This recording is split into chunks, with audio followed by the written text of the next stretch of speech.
Really, I was very fortunate. As a youngster, my parents always had a great deal of art in our house, and they loved the arts. So I was exposed to art as a young man and developed an appreciation for what that meant. Really, I've lived in New Mexico since I was in 4th grade, so I pretty much consider myself a native and love being in New Mexico. And they took us to museums, they took us to art gallery openings and those types of things. So I was exposed to a lot of art and a lot of art history over a period of time, and that gave me the appreciation that I developed and have had for the majority of my life. Well, developing as an artist really was something that happened over a long period of time, but because I had kind of an affinity for art as a young person, you know, I drew a lot and I painted and just tinkered around with different things.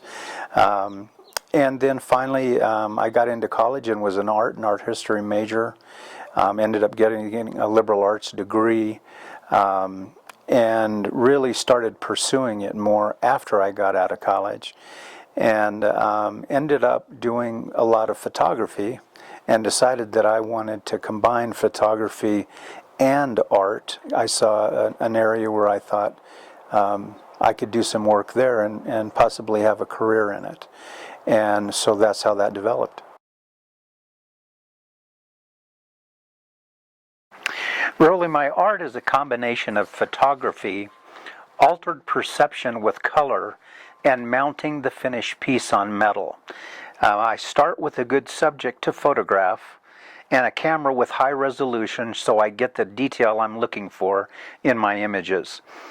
I'll make a series of images with a basic photograph and then create color variations. Usually a series will be 4 or 5 images, and they range in size from 4 inches by 6 inches to 4 feet by 8 feet. When I think about the future, really, I get excited because I'm learning things through a number of different avenues, and one of the things that Lois, my wife, and I would like to be able to do is travel to different art markets and use the way that I take photography and create the images and expose what I do to those other markets. Well, really, I work from my home studio in Santa Fe, New Mexico. My wife and I are in our early 60s, and we'd enjoy traveling and expanding my art into different markets, both in the U.S. and overseas.